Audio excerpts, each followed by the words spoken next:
tell me if I'm wrong, but it seems like we need to get people back to London, whether it's tourists or whether it's workers. But without that, none of these essential businesses can run. I think it's like 25,000 small businesses have already disappeared, gone bankrupt, maybe they never come back. Yeah. Like I said, 13% of the office workers are back in the buildings, but I don't see the leadership like trying to get people back and trying to get culture restarted. I just feel like we get a mixed message, and sometimes I feel like we get different messages sometimes. The science, it doesn't seem to be a science-based approach, and I'm wondering, do you agree or disagree? And what does that feel like as an entrepreneur trying to make decisions to make revenues every day? Yeah, it's very difficult. Do we have any leadership at all? That's the big question. I mean, it's a very political question. I don't want to get into that too much. It's very easy to sort of sit in your own little bubble of, I've got my shop and I've got my house, I've got my family. The huge big picture of the UK or even just of London, it's a really, really big picture. But yeah, the messages that we're getting, all confused, all different. What do we do? How do we do this? What do we do with it? How do we interpret that? And then even then, different people's different opinions on those messages. So wearing a mask in store, should you wear, should you not? Should we be actually policing that as staff members and saying, no, you can't come into my shop unless you are wearing a mask, when that person could be coming in and spending just £5 of a spend? Is like, fantastic, I'll take the £5, thank you very much. And then the pressures that are on the frontline staff of having to deal with that's really, really hard. So I've been really, really particular of talking to all of my key members of staff, every member of staff, saying, okay, this is how we're going to do things. Are you okay with that? Are you comfortable with that? If there's anything that you're uncomfortable with, let me know and we'll stop it straight away.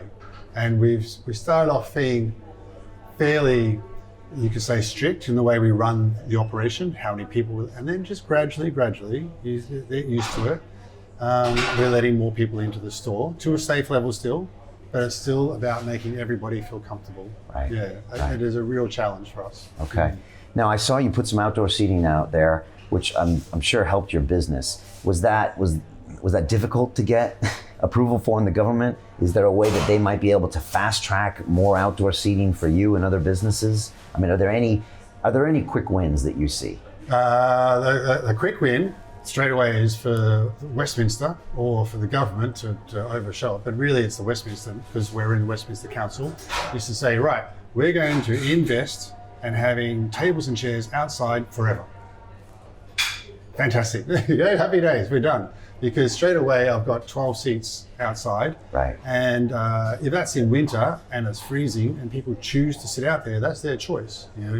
The challenge then is though whether Westminster would then charge us money or charge any operator money for that. Well, you've got extra tables outside, so we're going to charge you a fee for that.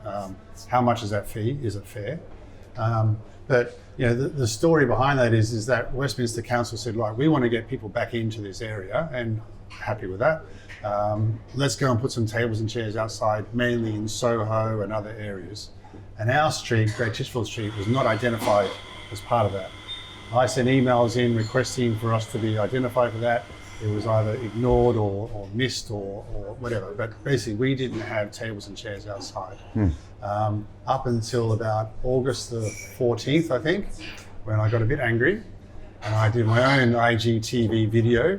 And I walked up and down the street and said, look, car, restaurant, car, restaurant, here we are, what's going on? That had over 5,000 views on it in my 14,000 followers. I wrote to the local councillors, I wrote to the Westminster Movement Strategy team, I got the other businesses in this area all involved, they wrote to them, and within 10 days, we had tables and chairs outside. So they do listen. Yeah. If you threaten. Why? Because I also got BBC London News involved. Okay. So BBC London News, BBC is just around the corner. What they do is when they need a good shot for a background story, they'll come down here, we'll take some shots of a coffee shop. So I messaged them and said, you come to me for background shots, I'm now coming to you for help. We need your help.